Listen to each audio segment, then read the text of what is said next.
privilegio, aún con todas las oposición que podamos recibir, Señor. Estamos aquí porque Tú eres el que merece toda la alabanza y toda la gloria, Señor.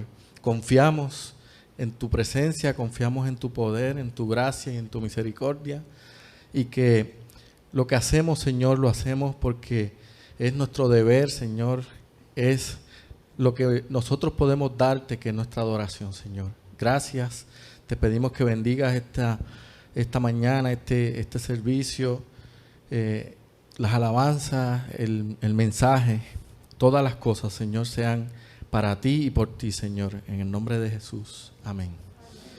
Amén. Quisiera comenzar, aprovechar y dar los anuncios. Primero, el comité número 2, la próxima semana, el comité de limpieza, y tenemos pendiente Operación Niño de la Navidad. Con la hermana Diadina va a estar trayendo las cajitas la semana que viene, si Dios quiere, ¿verdad? Y se la procuran a ella la semana que viene después del culto. Y pues ustedes pueden ir ya obteniendo todas las cosas que quieren poner en la cajita. Pero lo importante es que estemos avisados, ¿verdad?, que esto viene. Y quisiera entonces orar por las ofrendas, ¿verdad?, que aunque se entregan en la entrada, pero podemos dar gracias a Dios por la provisión, ¿verdad? Te damos gracias, Señor. Gracias por que Tú provees. Gracias porque no nos has dejado desamparados, Señor. Porque Tú has provisto para que podamos tener que comer y que dar, Señor. Bendice las ofrendas, bendice los diezmos, y que sean para la obra de Tus manos, Señor, para que sea la obra Tuya, Señor, en el nombre de Jesús. Amén. Quisiera entonces leer en el Salmo 86, en el versículo 8, dice: Oh Señor, ninguno hay como Tú entre los dioses, ni obras que igualen Tus obras. Todas las naciones que hiciste vendrán y adorarán delante de Ti, Señor, y glorificarán Tu nombre, porque Tú eres grande y hacedor de maravillas. Solo Tú eres Dios. Así que vamos a cantarle al Señor, vamos a adorarle, y le pedimos que entonces que se pongan en pie y podamos cantarle al Señor.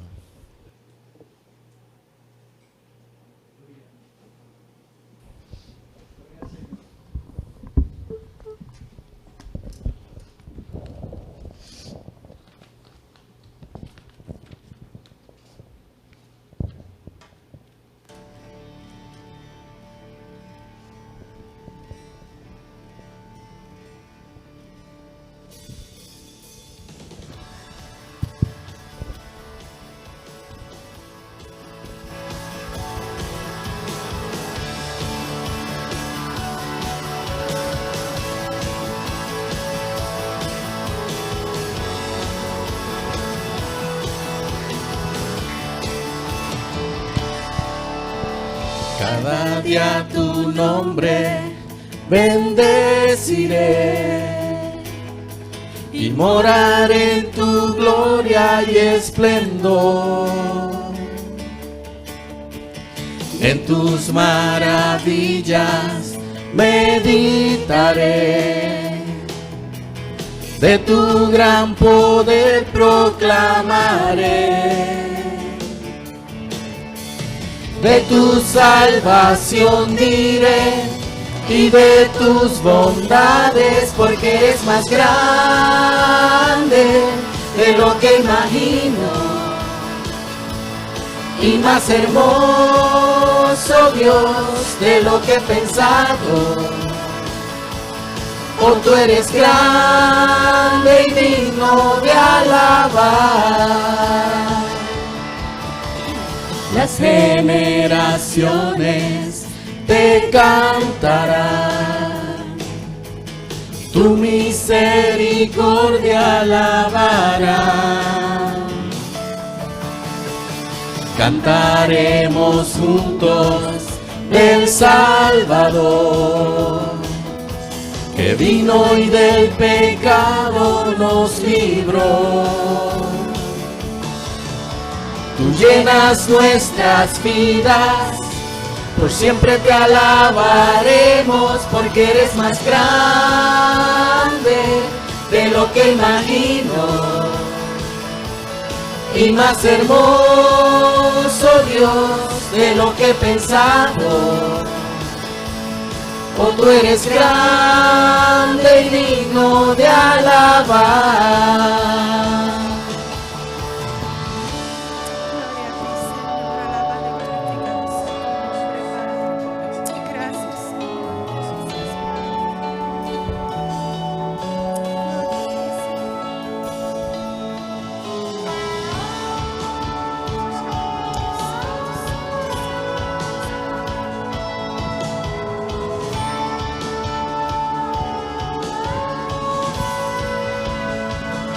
Porque eres más grande de lo que imagino y más hermoso, Dios, de lo que he pensado. Porque eres más grande de lo que imagino y más hermoso, Dios, de lo que he pensado. Oh, tú eres grande y digno de alabar. Oh, tú eres grande y digno de alabar. Oh, tú eres grande y digno de alabar.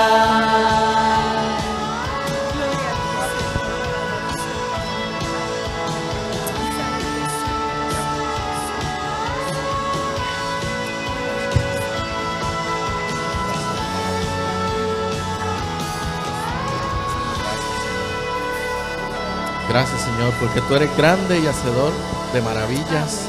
Solo tú eres Dios. Gloria a Dios. Gloria a Dios. Salmo 37, 24 dice: cuando el hombre cayere, no quedará postrado, porque Jehová sostiene su mano. Joven fui y he envejecido, y no he visto justo desamparado, ni su descendencia que mendigue pan. En todo tiempo tiene misericordia y presta a su descendencia. Es para bendición. Gloria a Dios. Cuando nosotros, el Señor nos rescata, no hay nada, ¿verdad?, ni nadie que nos pueda separar de Él. Y si caemos o si nos desviamos, Él va por nosotros. Amén. Nada ni nadie nos podrá separar de Él. Amén. Gloria a Dios.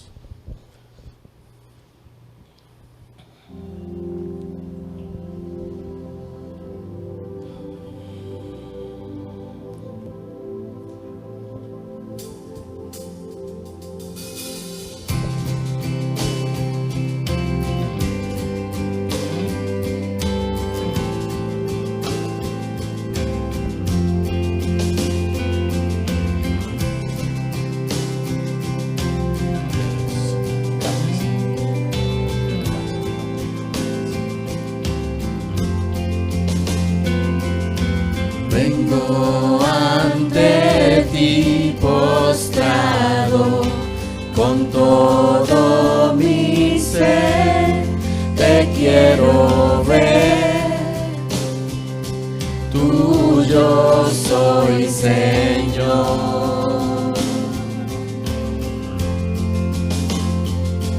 Mi vida pongo en tus manos, Dios de gracia, vengo en humildad, en tu presencia quiero estar. Clamé, me oíste, me viniste a rescatar. Contigo quiero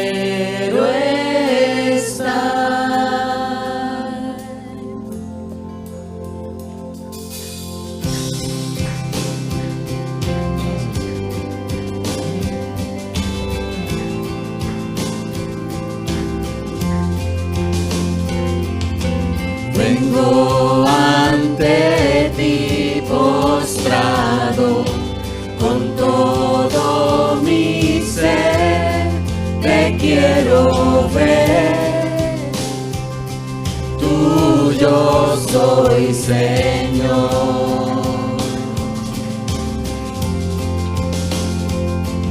Mi vida pongo en tus manos, Dios de gracia, vengo en humildad, en tu presencia quiero estar.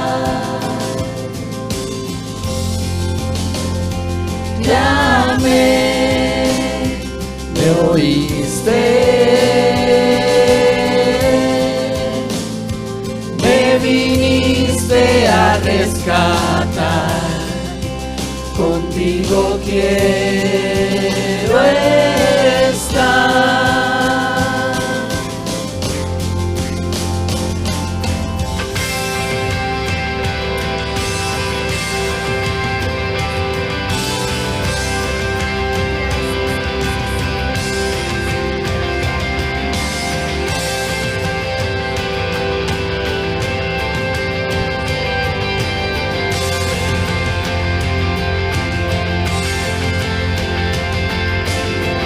Con mi fe te exaltaré, con mi amor te exaltaré, con mi ser te exaltaré.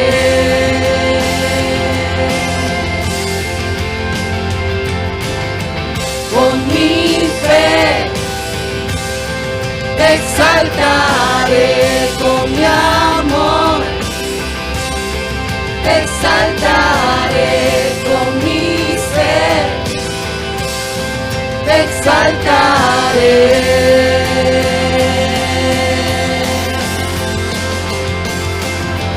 Con mi fe te exaltaré, con mi amor te exaltaré, con mi ser te exaltaré.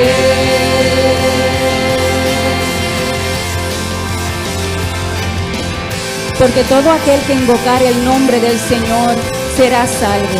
Enséñanos, Señor, a hacer tu voluntad, que tu buen espíritu nos guíe a tierra de rectitud.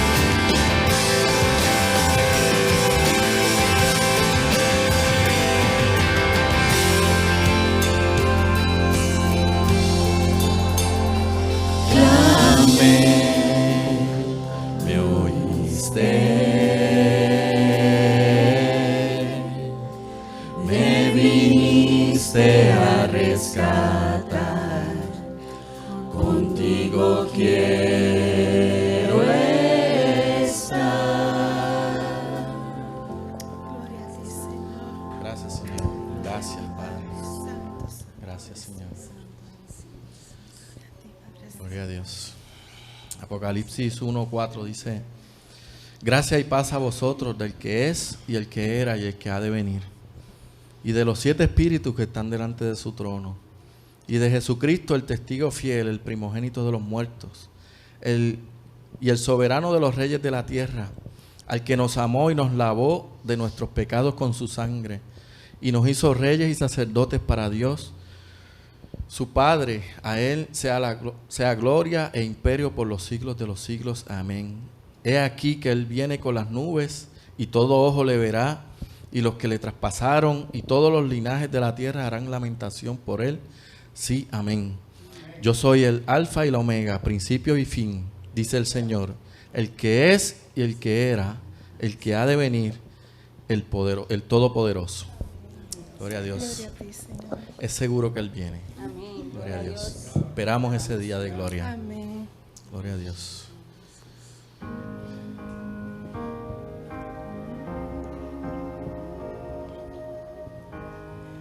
Un día que el cielo sus glorias cantaba, pecado imperaba, la tierra clamó.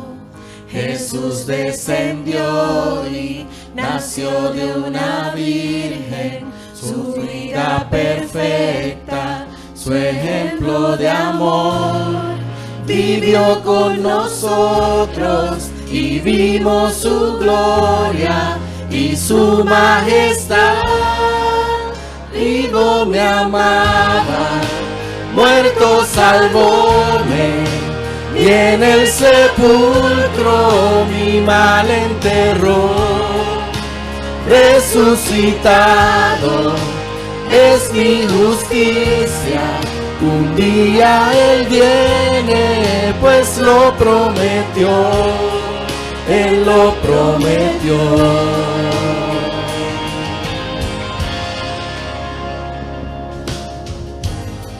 Un día llevaron al monte Calvario, un día clavaron al Rey y Señor, sufriendo dolores, salvóme Jesús, expiando el pecado, murió mi Señor, sufriendo los clavos, corona de espinas, murió mi Señor.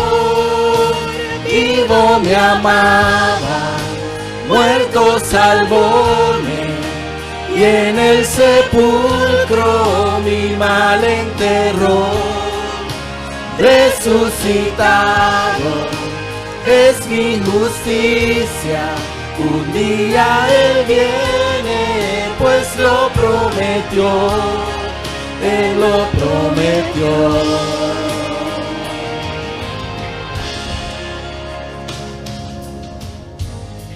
Un día la tumba no pudo ocultarle, un día el ángel la piedra quitó, pues ya mi Jesús la muerte venció, a estar con su Padre al cielo ascendió. Ni tumba o muerte pudieron vencerle, y al Padre ascendió. Vivo me amaba, muerto salvóme, y en el sepulcro mi mal enterró. Resucitado es mi justicia, un día Él viene, pues lo prometió. Un día de gloria, oh día de gloria.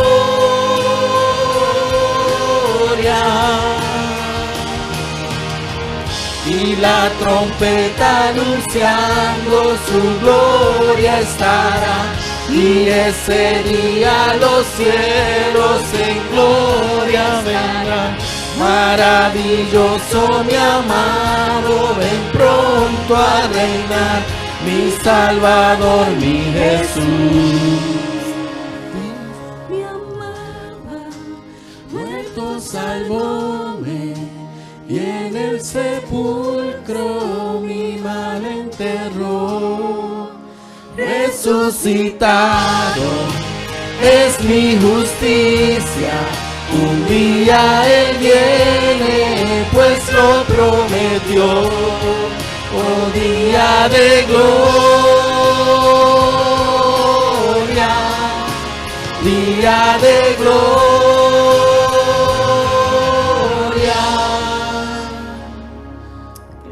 Gracias, Señor. Esperamos ese día. Gloria a Dios. Gloria a Dios. Pueden sentarse, hermanos. Hermano pastor. Día de gloria cuando el Señor Jesús venga. Y día glorioso esta mañana del Señor. Su pueblo reunido, adorándole, cantando, proclamando sus excelencias, sus virtudes, sus maravillas a través de estas alabanzas en esta mañana. Diciéndole al Señor, dando testimonio los unos a los otros, de que sabemos que Él está con nosotros, que Él es bueno, que nuestras vidas están totalmente confiadas en Él. Dios les bendiga, hermanos y hermanas, cada uno. Bendecimos el nombre de Cristo y damos la bienvenida en esta mañana a algunos hermanos que el Señor ha estado trayendo de regreso. Mi corazón se alegra mucho en verles después de mucho tiempo, en realidad. A toda la iglesia un saludo en el nombre del Señor. Vamos a orar en esta hora para que la palabra del Señor corra y el nombre de Jesucristo sea glorificado. Oremos al Señor, hermanos. Padre, estamos tan agradecidos en esta mañana de que podemos tomar tu glorioso nombre en nuestros labios para exaltar tu nombre, para proclamar tus excelencias y tus virtudes, para decirte, oh Dios, que solo tú eres Dios, que en Jesucristo tu Hijo nos has dado redención, nos has comprado para ti, nos has dado vida eterna. Agradecemos, Señor, que por eso podemos acercarnos con toda confianza, por ese camino nuevo y vivo que Él abrió, Señor, para poder llegar a tu presencia en sus méritos completos y acabados, no en ninguna justicia propia, porque ninguna tenemos, nada merecemos y somos aparte de nuestro Señor Jesucristo. Te exaltamos y te bendecimos, Señor. Mi oración en esta hora es en acción de gracias por tus cuidados para con la iglesia hasta aquí, Señor, en medio de esta circunstancia que es generalizada en nuestro país y en tantos lugares del mundo. Oh Dios, donde tu iglesia, tu pueblo ha tenido que hacer este tipo de arreglos y aún con limitaciones. Te agradecemos que te podemos exaltar, nos podemos reunir, nos podemos convocar delante de tu presencia para exaltarte y bendecirte. Señor, y quieras tú que en esta hora tu palabra corra a través de esta reflexión bíblica y el nombre de Jesucristo sea glorificado. Seamos apercibidos en esta mañana, Señor, de valorar tu palabra, de anhelar conocerte más por medio del testimonio que tú nos das por tu palabra y también vivir, Señor, esta palabra como evidencia de que te conocemos a ti, de que tu palabra ha cambiado nuestras vidas, de que tu palabra nos ha hecho tanto bien en conocerte, Señor. Eres bueno y misericordioso y pedimos tu bendición sobre este tiempo que ahora en adoración estaremos delante de tu palabra. En el nombre de Jesucristo, Señor y Salvador nuestro, he orado. Amén y amén. Bueno, hermanos, vamos a volver en esta mañana al libro del profeta Oseas, dejando atrás la autobiografía que vimos en los capítulos del 1 al 3, que el profeta daba de sí mismo. Lo haremos para entonces entrar a lo que es la segunda sección de este libro de profecías, dada a un pueblo desobediente y a un pueblo adúltero, infiel a Dios, a un Dios que amaba y ama a su pueblo. Esa es la peor de los pecados, ¿verdad? Y la magnitud del adulterio espiritual es ese, que teniendo un esposo que nos ama, que es fiel, nos ha sido fiel, dio a su hijo, nos compró con precio de sangre para que seamos su esposa y él nuestro esposo, tantas veces que nosotros somos infieles, ¿verdad? Así era aquel pueblo. Y entonces nosotros vamos en esta mañana a pasar adelante viendo el capítulo 4 y de allí en adelante pues vamos a ver algunas secciones, no vamos a estar demasiado tiempo en lo próximo, en todo el libro de Oseas, porque el estilo de este autor es muy impreciso en el sentido de que no hay un orden cronológico en los capítulos, cuando ustedes lo lean, y les invito a que lo lean completo para que tengan un panorama de primera mano, ¿verdad? No hay un orden cronológico que decimos, pues el capítulo 1 dice esto y habla de unas cosas en específico en un periodo y va avanzando hasta un clímax, no. Hay un poco, si pudiéramos decirlo, de desorganización. Lo que se dice en este capítulo 4, más adelante vuelve y de otras maneras, añadiendo otros elementos, se repite y así por el estilo. Bien, no obstante, sí voy a estar haciendo una selección de secciones o porciones de este libro del profeta Oseas para edificar la iglesia y ser nosotros llamados también, como fue llamado y advertido aquel pueblo, a que Dios nos ha llamado para que vivamos para Él. El profeta Oseas a través de la dolorosa experiencia matrimonial que él pasó, la infidelidad de su esposa adúltera, ¿lo recuerdan? Y su rescate para traerla de vuelta a la casa, Oseas llegó a conocer cómo se sentía Dios al ver a su pueblo olvidarse de él y a seguir a otros dioses. De primera mano él podía, lo que va a decir del capítulo 4 hasta el final, decirlo con una convicción tan profunda, decirlo con una vehemencia, con una fuerza, con una convicción, porque Dios lo llevó a él a que él se identificara con su corazón, de cómo Dios sentía por ese pueblo infiel, que lo rechazaba, que seguían de largo en sus cosas.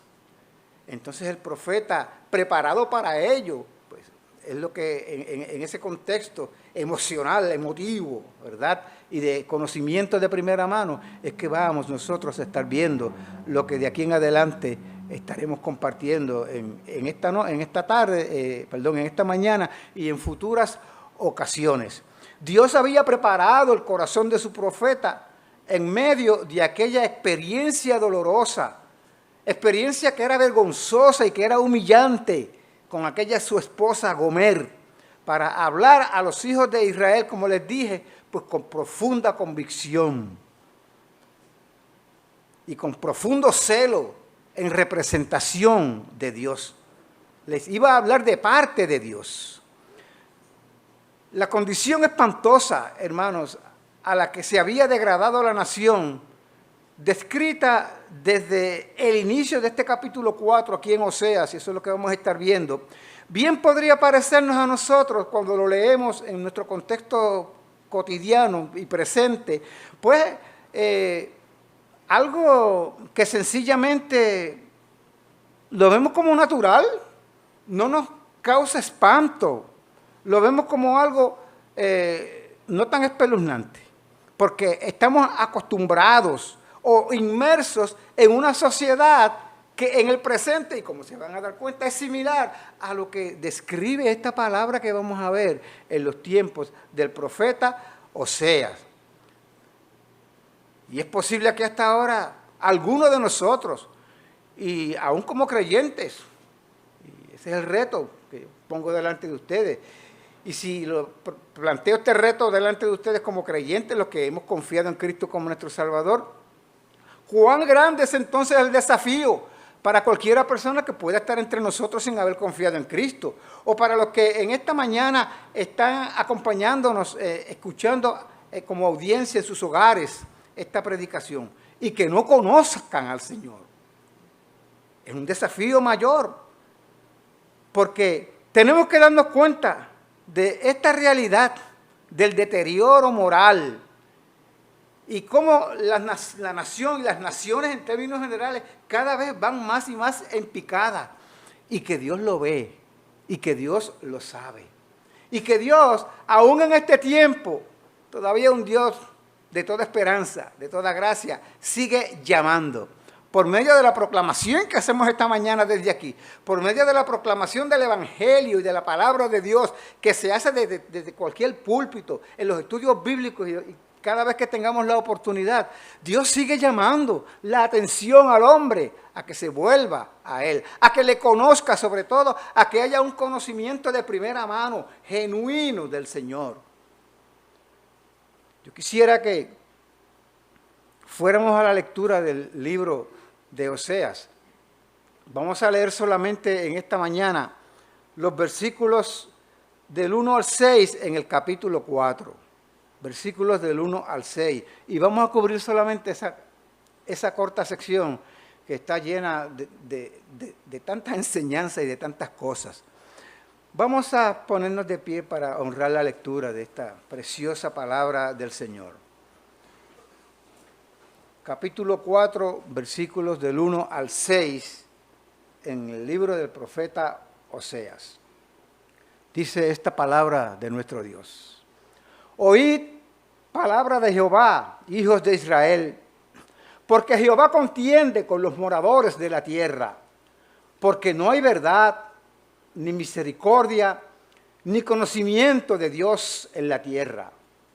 Perjurar, mentir, matar, hurtar y adulterar prevalecen, y homicidio tras homicidio se suceden, por lo cual se enlutará la tierra y se extenuará todo morador de ella, con las bestias del campo y las aves del cielo, y aun los peces del mar morirán. Ciertamente, hombre no contienda ni reprenda a hombre, porque tu pueblo es como los que resisten al profeta.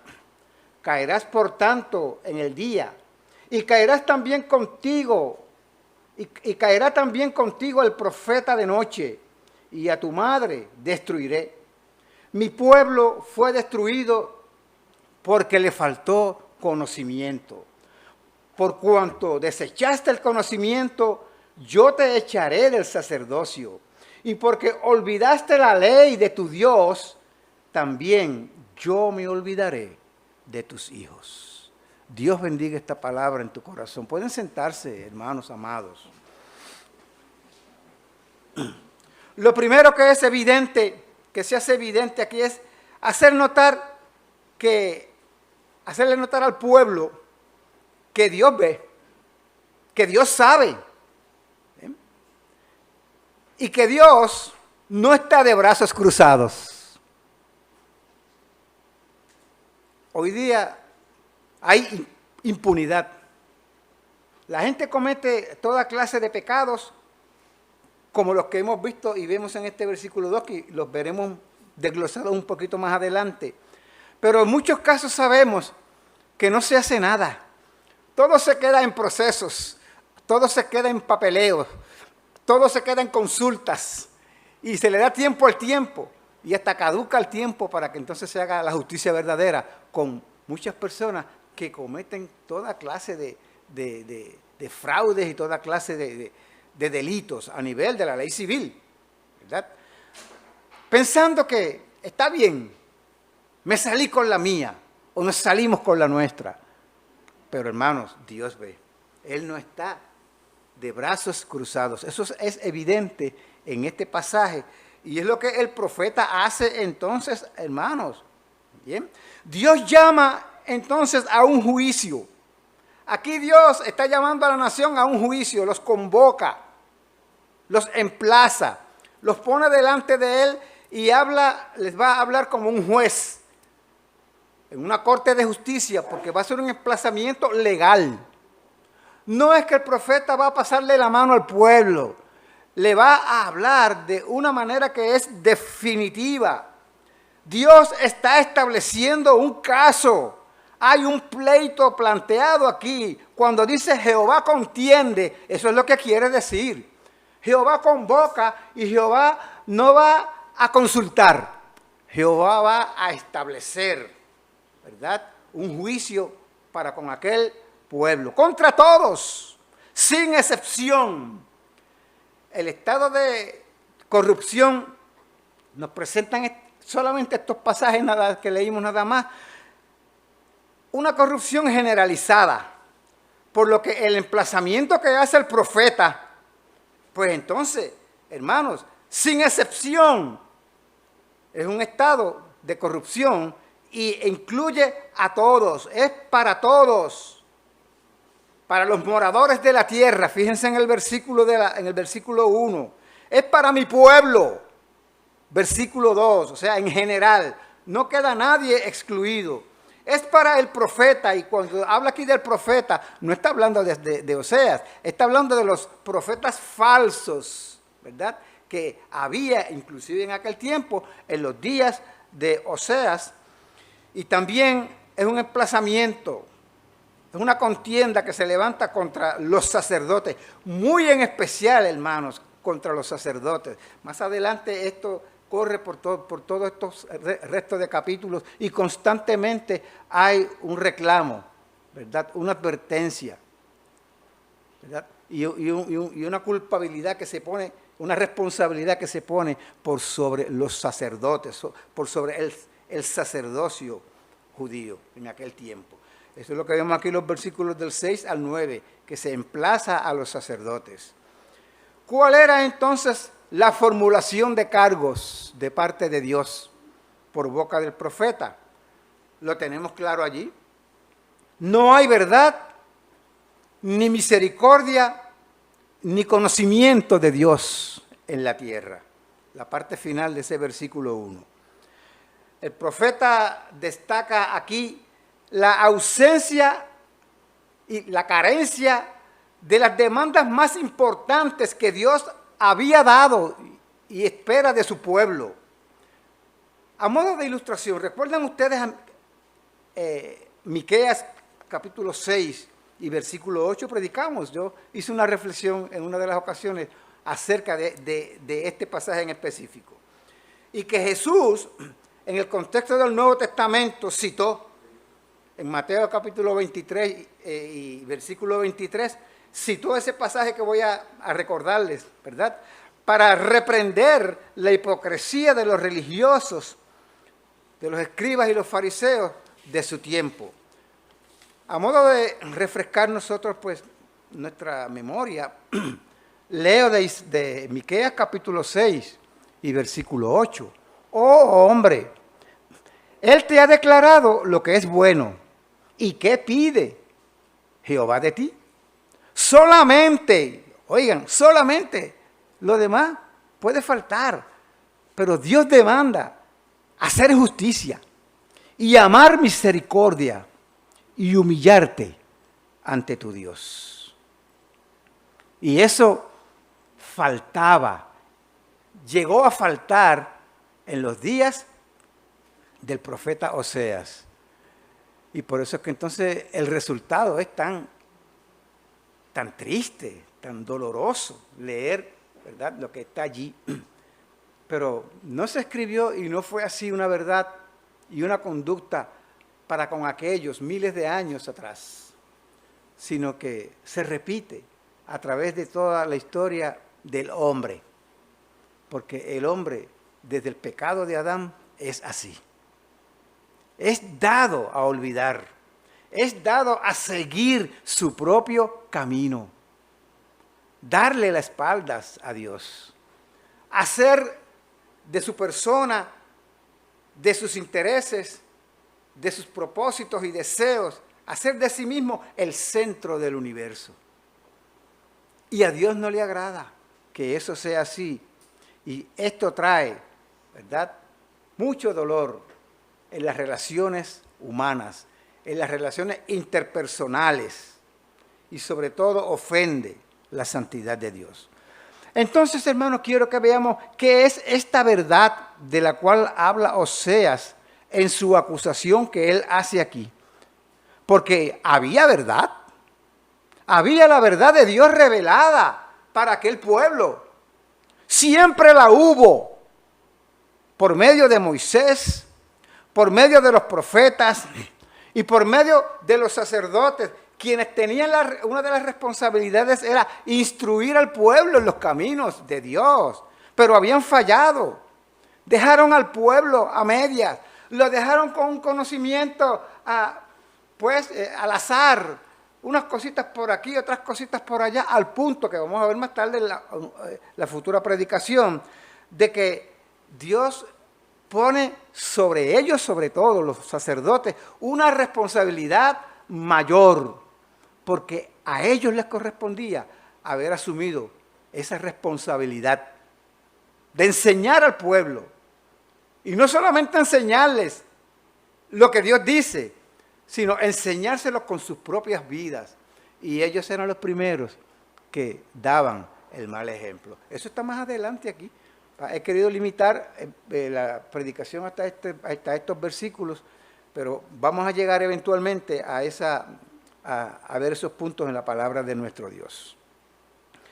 Siempre hubo esta revelación, siempre hubo esta verdad de Dios, y hay verdad de Dios hoy. Dice la palabra del Señor en Hebreos, capítulo 1, versículos 1 y 2, hasta la primera parte del versículo 2. Dios, habiendo hablado muchas veces, ¿cuántas veces? Muchas, y de muchas maneras en otro tiempo a los padres por los profetas, en los postreros días nos ha hablado. ¿Por quién? Por el Hijo, por Jesucristo, quien vino desde la presencia misma de Dios, dejando su trono de gloria para enseñarnos la voluntad del Padre, para darnos a conocer al Padre. Perdonen, hermanos. Había verdad de Dios. Lo que faltó fue fidelidad. Lo que faltó fue estimación,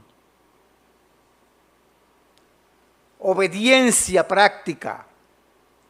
Cuando Miqueas dice hacer justicia y misericordia, a esto es a lo que se refiere. A una palabra de Dios que conocemos y la ponemos en práctica, la vivimos. Y si vivimos la verdad de Dios y lo que Él nos propone, nuestra vida va a ser una vida que va a expresar actos de justicia, actos de un corazón bondadoso, que es misericordioso para con aquellos que son menos o que tienen menos. Ese es el principio que está aquí envuelto. Entonces ellos conocían y sabían. La palabra de Dios escrita no les había faltado o no les faltaba. Lo que está resaltándose entonces aquí es la desobediencia de aquel pueblo, la falta de estimación, la falta de reverencia a esta palabra de Dios que conocían. A pesar de haber recibido tanta palabra de Dios, hermano, y es muy cierto que es la palabra de Dios la que nos lleva a conocer su carácter, su persona, su voluntad. La gente no prestaba atención al Señor, menospreciaban el gran privilegio que tenían.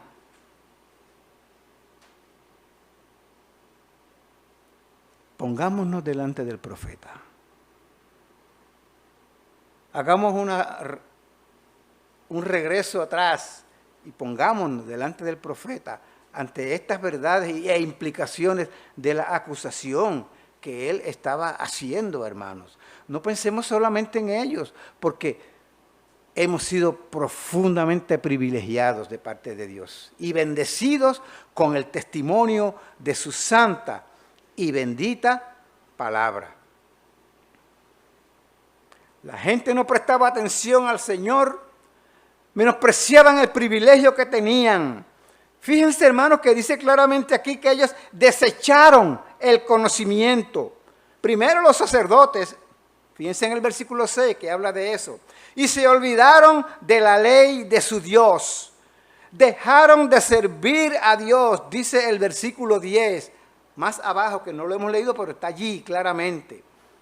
Dice Oseas más adelante, en el capítulo 8 y versículo 12, le escribí las grandezas de mi ley. No era cualquier cosa lo que Dios había revelado, eran las grandezas de su ley y fueron tenidas por cosa extraña. Así de serio era el asunto y a ese punto había llegado aquella nación con relación a su estima que tenían hacia Dios, hacia su revelación y hacia su consejo. Quiero preguntar a modo de aplicación, hermanos, ¿eres de los que saben algo de Dios? Pues, algún texto bíblico o dos textos bíblicos, los recitas. ¿Eres de los que saben un poco más de eso?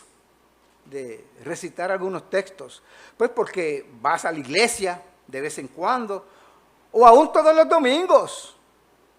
En otras palabras, eres de los que confunden ir a la iglesia con conocer a Dios.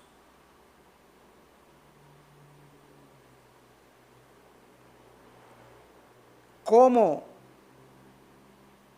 Dice el apóstol Pablo y escribe, eres de los que conociendo a Dios, ¿no le glorificaron como Dios? ¿O no le glorifican en el tiempo presente, en nuestro diario vivir? en nuestra conducta, en nuestra manera de vivir, no glorificamos a Dios. Fíjense el valor que tiene y la necesidad que tenemos todos. No importa cuánto sepamos acerca de Dios. ¿Cuándo dejaremos de aprender acerca de Dios? Si con honestidad nos preguntáramos, ¿cuánto me falta conocer de Dios y conocer a Dios? De seguro que nos tendríamos que sentir apenados, por no decir avergonzados, de lo mucho que nos falta, de que tenemos delante de nosotros un grande desafío de tomar en serio y disciplinarnos para que conozcamos más a Dios por su palabra. No lo podemos conocer por lo que otros opinan aquí y allá y por las controversias que hay, ¿verdad? Y que a veces vemos que surgen por internet, en diferentes chats y cosas así. Tenemos que ir a la misma palabra de Dios, donde Él se nos revela de una manera tan directa y tan personal, hermanos y hermanas en Cristo. ¿Cómo respondemos entonces al conocimiento que tenemos de Dios? ¿Lo desechamos? ¿Lo olvidamos? ¿Nos son tenidas por extrañas las grandezas de su ley?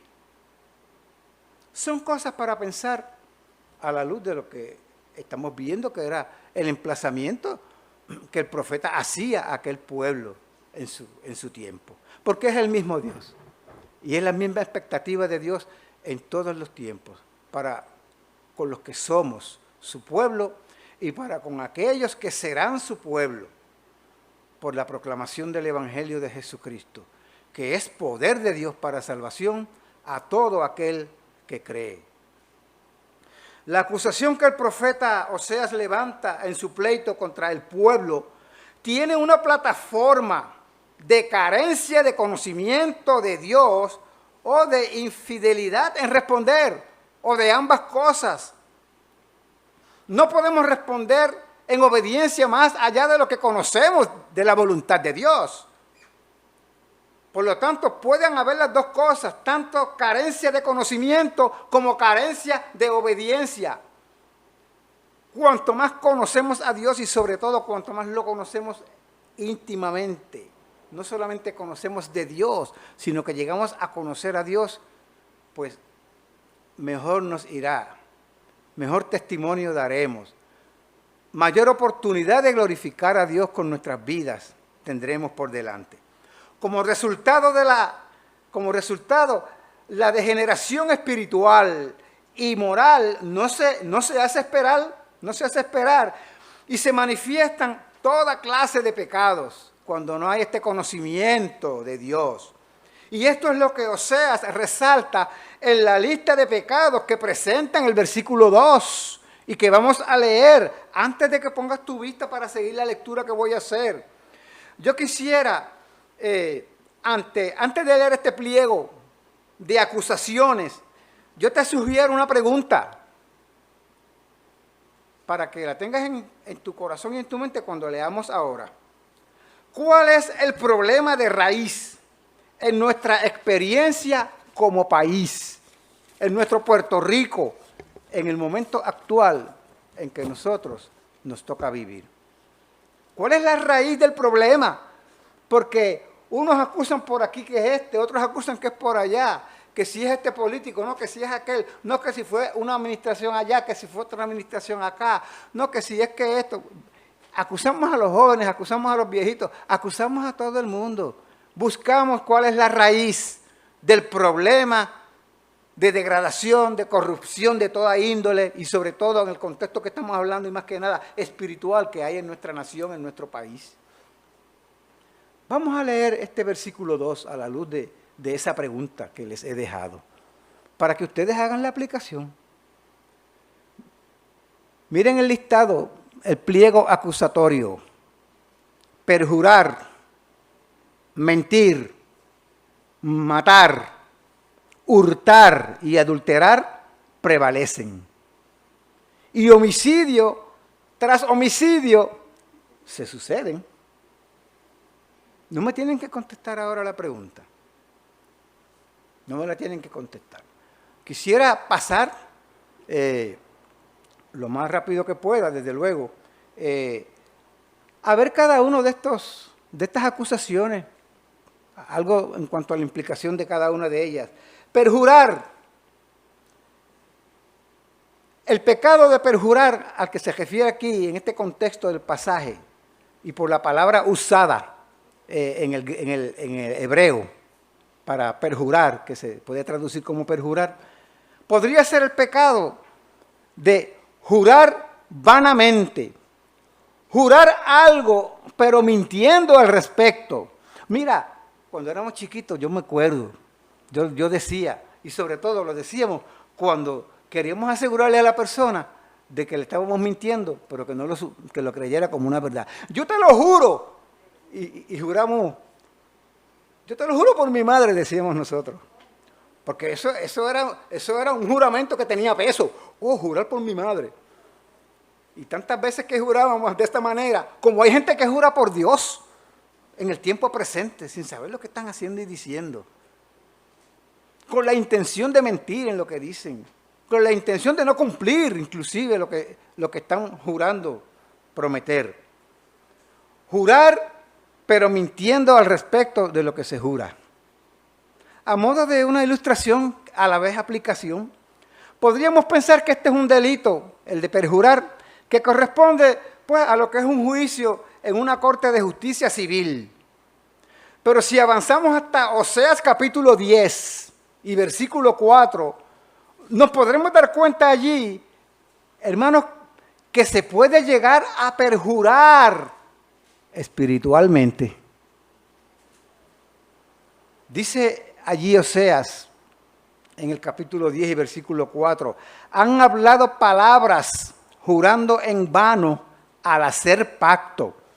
Y esto se refiere al pacto que el pueblo juramentó con Dios en el Sinaí, que iban a cumplir todo lo que Dios había dicho, zurrados de miedo y de temor, de espanto por todo lo que habían visto en aquella extraordinaria revelación de Dios, cuando Dios estaba dando los 10 mandamientos y estaba haciendo pues un juramento con el pueblo. Sí, prometemos que lo haremos. Y aquel pueblo no cumplió aquel pacto. Estaban haciendo un juramento en vano al hacer pacto, dice la palabra de Dios. Eso es perjurar a lo que se refiere en este contexto aquí. Mentir. Yo creo que cada uno de estos términos no necesitan mucha explicación. El término usado aquí para mentir significa actuar o hablar falsamente, o sea, engañar o mentir.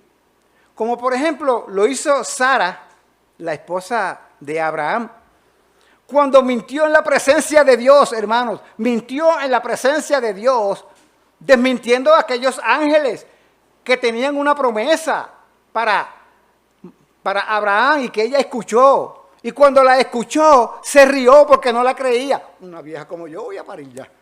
Y se rió. Y el ángel le increpó y le dijo que había mentido. ¿Por qué te reíste?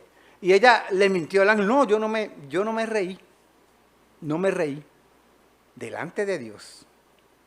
Podemos llegar a hacer eso, hermanos, y tenemos que ser nosotros cuidadosos. Porque no se trata de lo que hace el vecino, de lo que hace el político, porque estamos pensando en todas estas categorías de personas a las cuales podríamos pensar sentados en la banca, que eso tiene que ver con ellos.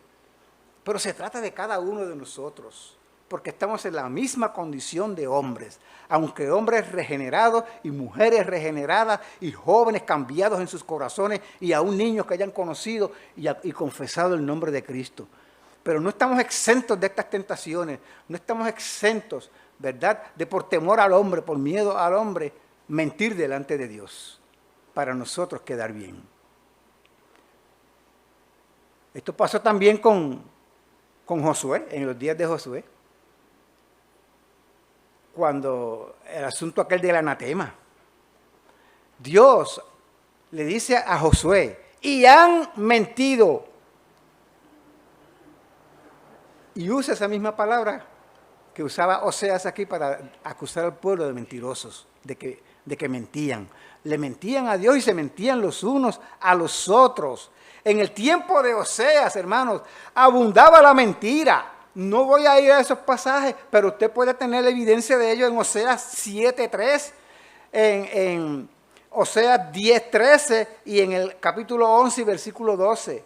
Vez tras vez se nos presenta la evidencia de un pueblo acostumbrado. Era una cultura, llegaron a ser una cultura de mentirosos. Matar. Matar es una violación al sexto mandamiento. No matarás.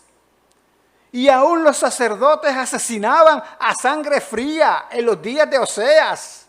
En este capítulo 6, en el capítulo 6, versículo 9, dice claramente, y como ladrones que esperan a algún hombre, así una compañía de sacerdotes mata en el camino de Siquén.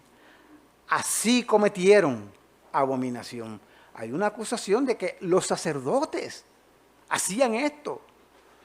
Se juntaban en una compañía de acechadores y mataban. Y lo que dice después, hurtar, podría estar íntimamente ligado y puesto en ese orden a propósito. ¿Ok? No hurtarás, porque no hurtarás es el octavo mandamiento. Éxodo 20, versículo 15. Aquí en Oseas, fíjense ustedes que el profeta salta el orden del decálogo, donde el séptimo mandamiento, porque el sexto es matar, el séptimo es adulterar, tiene que ver con adulterar, no cometerás adulterio. Y entonces, después que viene como octavo mandamiento, no hurtarás. Pero aquí, algunos comentaristas interpretan que hay una acción deliberada del profeta, de poner matar y después poner hurtar. Y dejar entonces cambiar el orden para poner adulterar más abajo. ¿Bien?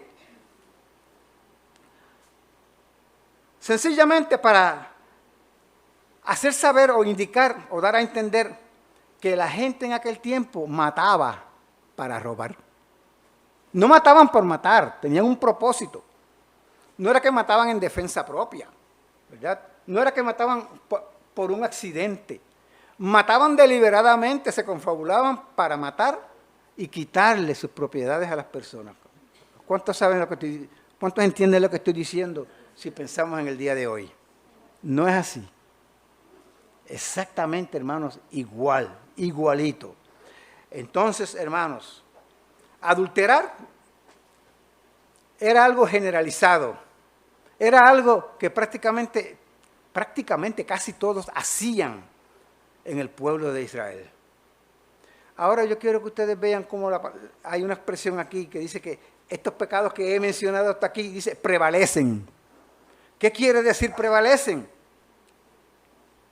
Que estaban bien establecidos, que eran abundantes, prevalecen en abundancia, pero también que estaban bien establecidos, pero también, y significan, prevalecen significa hacer presión, o sea, presionar. Esta es la idea de importunar, es la idea de insistir. Es lo que hacen los muchachos cuando queremos que le compremos algo y sabemos que no lo necesitan, o que no tenemos el dinero, o que ahora, mira, vamos a dejar ese asunto para después, y insisten, y lo recuerdan. Y acuérdate, no le prometan muchacho nada, porque lo que usted le prometa va a prevalecer, le va a importunar, le va a majaderear hasta que su paciencia se agota, y entonces usted termina cediendo. ¿Bien? Ese prevalecer es lo que significa esto aquí. El pecado estaba tan establecido y los promotores de aquella maldad eran tan insistentes, eran tan activos que hacían presión. Y cada vez el pueblo entonces se corrompía más y más y más, se establecía más y más la maldad y la inmoralidad en el pueblo de Israel. Todos los pecados anteriores prevalecen, estaban bien establecidos. Hermanos, cuando se presiona y se presiona en una superficie, como dice el refrán, tanto golpea la gota sobre la roca hasta que le hace un roto, ¿cierto? Pues así es, así era en aquel tiempo. Se presionaba hasta que se hacía la ruptura. El que todavía estaba a salvo, si pudiéramos decir así, poco a poco iba sintiendo el efecto de esa presión, hasta que lo daba por bueno. Y seguía, se lo llevaba la avalancha de pecado.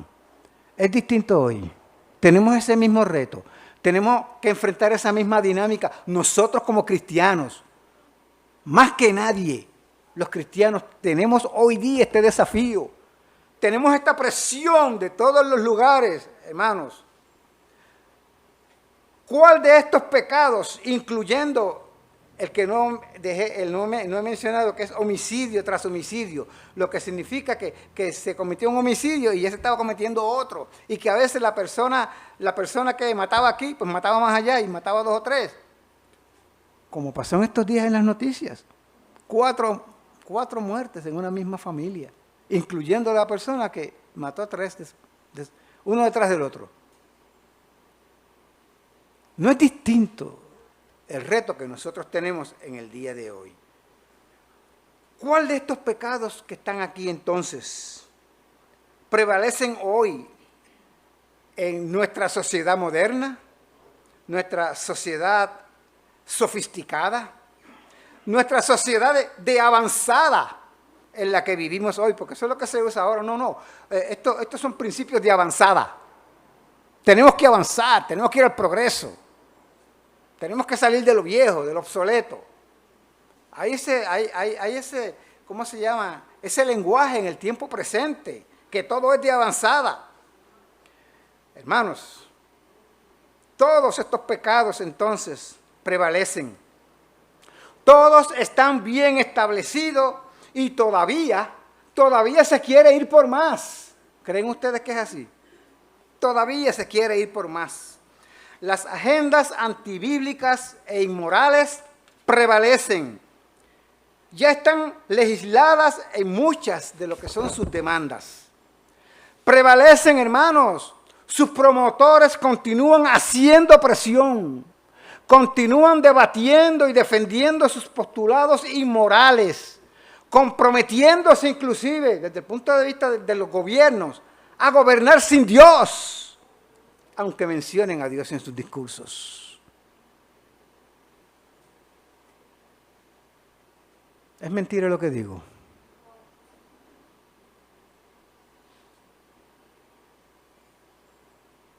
Aquel pueblo parecía que estaba viviendo esas cosas y pues era bueno, era lo natural y lo normal. Y nosotros podemos llegar en este tiempo a estas mismas cosas, verlas como pues estamos viviendo así. Y tenemos que ser cuidadosos porque Dios ve y Dios no lo ve como el hombre lo ve. Como inclusive nosotros podamos llegar a defenderlo o a justificarlo en cualquiera situación pecaminosa que no agrada a Dios. Al leer este pliego de acusaciones, yo te sugerí la pregunta: ¿cuál es el problema de raíz en nuestra experiencia como país en la actualidad? Y mi respuesta es la misma que la que hizo el profeta, que la que establece el profeta en el versículo 1. La raíz del problema en nuestra sociedad moderna, presente, en la que vivimos, es porque no hay conocimiento de Dios. La falta de conocer a Dios. Y cuando esto es así, ¿qué pasa? El pueblo se entrega completamente al pecado. Entonces el escenario que queda por delante es un escenario de juicio, de la manifestación de la ira de Dios, que es lo que el versículo 3 nos dice. Versículo 3, voy a leer aquí en la palabra de Dios. Por consecuencia de toda esa ristra, esa retahíla de pecados y conductas pecaminosas, por lo cual se enlutará la tierra y se extenuará todo morador de ella, con las bestias del campo y las aves del cielo, y aún los peces del mar morirán. Hermanos, independientemente de la interpretación de esta descripción de juicio, de si se dio, se da o si se va a dar así o cómo puede llegar a ser, lo que queda claro, no nos vayamos por las ramas, subámonos al árbol por el tronco. Lo que queda claro es que el pecado no pasa por desapercibido de los ojos de Dios.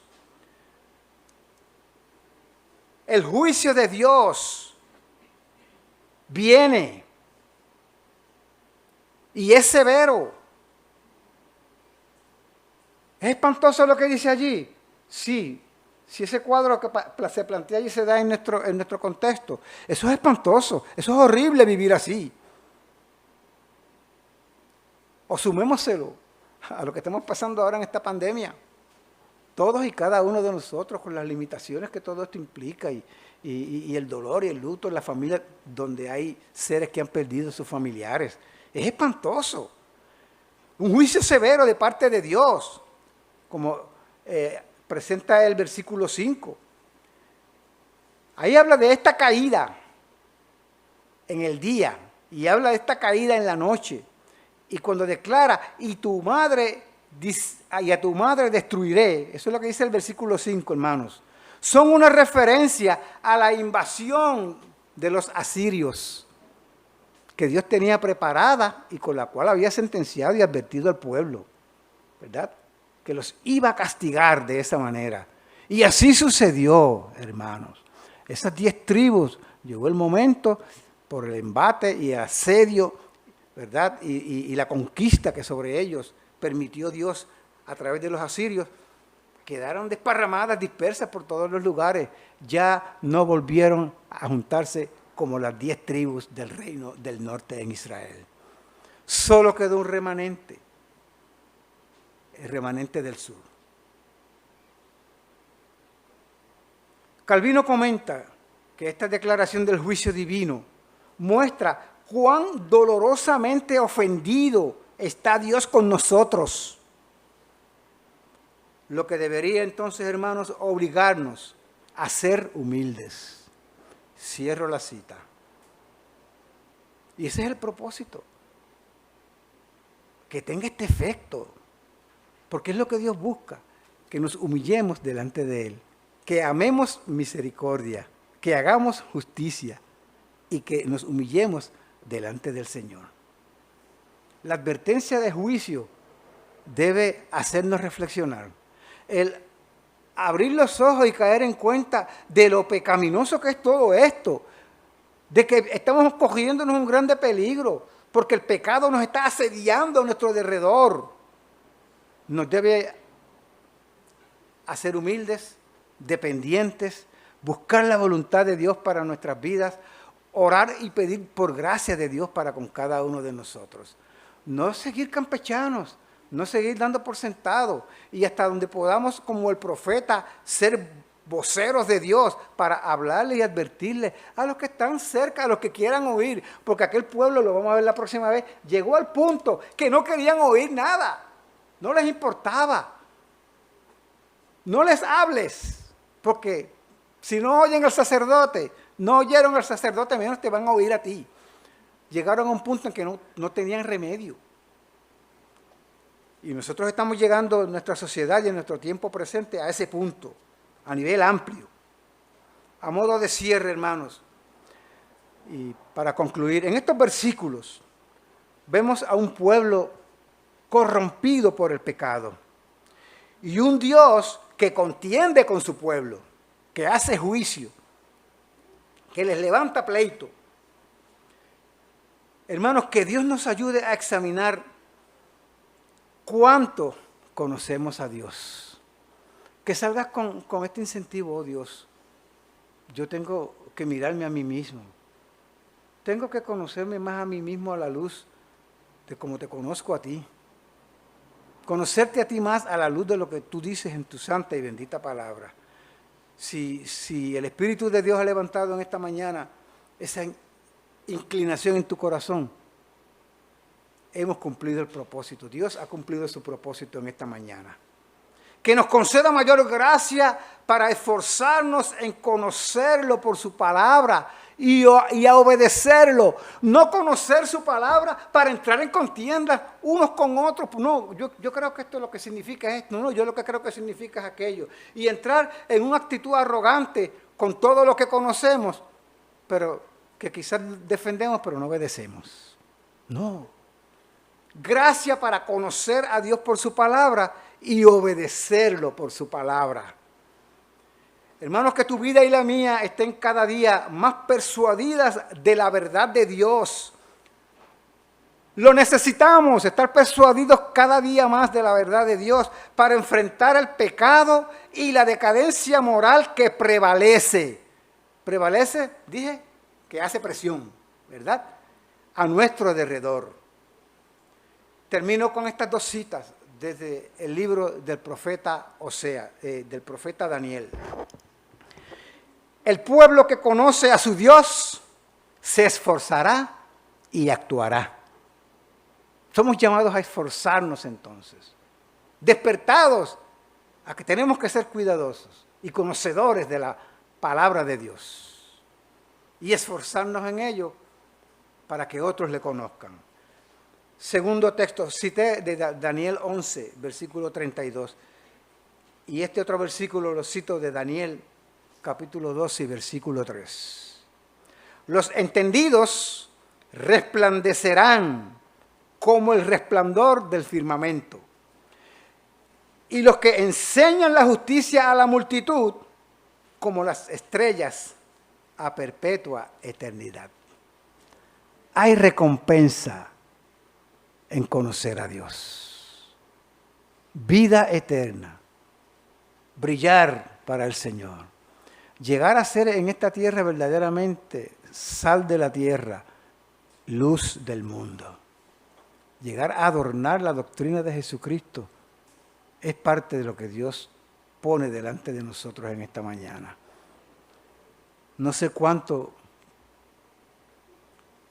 tú conoces a Dios. ¿Qué plan tienes para conocerle? Mira, el único plan para conocerle es que leas su palabra, que comiences leyendo un capítulo, leyendo un fragmento y lo sigas al otro día. Leas libro por libro. Conoce a Dios a través de su propia palabra. Y en la medida entonces en que conoces eso, sabrás cómo funciona y lo que significa cuando la pongas por obra. Ese es el método más sencillo. Y resplandecerás como luminar en este mundo. Aunque no seas un catedrático o un seminarista ni nada de eso. Un creyente que ama a Dios y ama su palabra, se deleita en ella y porque conoce a Dios, otros se dan cuenta de que puede haber un mundo mejor porque lo ven en ti. Ven esperanza, ven fortaleza, ven que tú prevaleces para Dios, que no te dejas llevar por la corriente. Muchos están muy confundidos, muchos están muy prisioneros en convicciones que son completas y totalmente contrarias a la revelación de Dios. Y tú y yo somos como iglesias luminares en este mundo. No para ser presionados y que nos vayamos con la corriente, sino para nosotros prevalecer y presionar con nuestra palabra, la palabra de Dios y el testimonio que ella da de sí, con nuestras vidas. El Señor te bendiga en esta mañana, hermano y hermana, en Cristo Jesús. Padre, agradecemos como el Señor Jesucristo mismo lo dice en su oración sumo sacerdotal, antes de entregar su vida en rescate de muchos, antes de morir por nuestros pecados. Santifícalos en tu verdad. Tu palabra es verdad. Él mismo dijo de sí, yo soy el camino y la verdad y la vida. Padre, y sin ese conocimiento de Jesús, de su persona, del Evangelio, recibiéndole como Salvador, nadie tiene garantías de ir a ti, que eres el Padre. Oh Santo Dios, que te conozcan a ti, que eres el Dios verdadero, y a tu Hijo, a quien has enviado, dijo Jesús. Esa es tu voluntad, oh Dios. Y agradecemos que sea cumplido en los que somos en esta hora aquí creyentes, a quienes por tu gracia hemos sido alcanzados para esta salvación tan grande. Eres bueno y misericordioso. Somos tu pueblo y te alabamos y te exaltamos. Ayúdanos a ser verdaderamente diferentes, a prevalecer, Señor, con un testimonio que abunde para gloria tuya. Un testimonio que sea de presión, que traiga convicción por tu Espíritu a aquellos que no te conocen en nuestro derredor. Y que hasta tu venida haya una grande cosecha de almas, Padre. En el nombre de Jesús. Amén y amén.